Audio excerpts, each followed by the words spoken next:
Would I buy Polkadot in the bear market? Short answer, honestly, it's complicated. And I do want to explain that in this video, why it's complicated, why I'm not all in on Polkadot. You listen, I like Gavin Wood. I like Polkadot. Think that Polkadot's going to exist for a very long time, that it's not this kind of scam token. It's not vaporware or anything like that.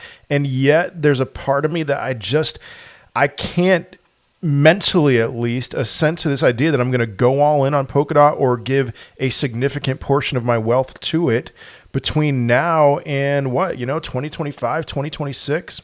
And a part of that might be that I have my eyes set elsewhere. And the fact that Polkadot already, as it is, has a very big market cap. So I'm tempted at least to go in another direction. But let me get into that. Let's explain it. Let's go ahead and dive right on into this. And I will say, if you agree with me, you very much might be right. Okay. I might be just being a little too greedy here in my analysis, my thoughts on Polkadot. So Polkadot launched in 2020. And I remember this, I was very excited about it. And somebody whose YouTube channel I watched a lot was very much into Polkadot. You know, there's certain buzzwords that we could use with Polkadot: layer 0, interoperability, parachains, all this stuff, an easy place for you to launch blockchain utility applications, all of that. And that's all well and good. But when I think about the returns that Polkadot gave versus other cryptos, at least this past cycle, it's like there's a lot to be wanting, and maybe that's just a me thing. I think about Polkadot versus Solana. Now, we couldn't have expected NFTs to do what they did, at least in 2020. I mean, I had heard of NFTs in the fall of 2020, but I didn't really give it much of a thought, and so that would explain Solana, Luna going from fractions of a dollar up to over $100. Very much outperformed Polkadot. Of course, I'd rather be holding Polkadot right now than Luna. What do we say here? Polkadot, October of 2020, $3.91, currently at $6.37. It might end up putting in a lower low than its previous low. And then to go from $3.91 to a peak of around $55 or so, it's like, should I really complain about that? I bought in around $5. Should I complain about a 10x? I mean, it wasn't really a 10x for me because, of course, I didn't buy at the bottom and sell at the top. I sold at different times. There was a return. I am happy with that return. But there were 100x opportunities out there, and Polkadot wasn't one of them. And so let's go into these age-old questions that I'm asking. And then I want to compare Polkadot to something like it that I probably would be more likely to buy. Actually, I will say I'm much more likely to buy this than Polkadot. So first question, was this cryptocurrency created before or after April 14th of 2021? It was before. If before, is this going to be the second, third, or fourth cycle? This upcoming cycle will be the second cycle for Polkadot. So then will it put in a higher high next cycle? I could see that. I really could. I wouldn't expect a much higher high than what we saw. So because this is the second question, here is where we go. If the upcoming cycle is going to be this crypto's second cycle, then we need to examine some other factors, which leads us to our second major category. So we have tokenomics. We have how far has this cryptocurrency dropped from its peak. That is significant. Right now, Polkadot is at about 87%.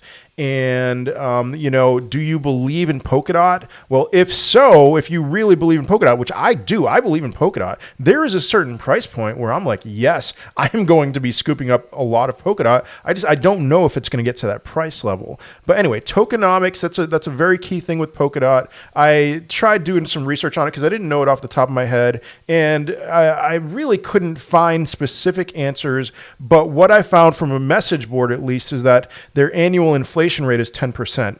That makes me personally not excited to buy it in the short term. Maybe closer to the next Bitcoin halving is when I would buy Polkadot if I do decide to buy it. So 10% inflation, I mean, that means that this time, in 2020, or, let me think, January 1st of 2025, there will be more than 25% more DOT in existence than it is now. I wouldn't want to touch it right now. But, a few factors here. How far down are we going to go?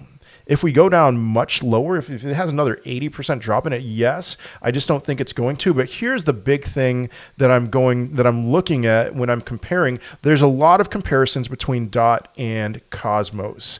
And so when I think about what could potentially give me more bang for my buck, and what is Cosmos a more fundamentally sound project than Polkadot? They're both really good, but if there's one that I'm saying, all right, this one's going to exist forever, it's Cosmos over Polkadot. I mean, they could both very well exist forever, but Cosmos is more attractive to me. It did better this past bull run. It's very far down from its peak, which might sound like a bad thing, but I don't really consider that bad of a thing. And, so many things are built on Cosmos. That's the reason why I think that Cosmos isn't going to die. But the big thing is that just between the two, it has a smaller market cap, so it has much more potential to go higher.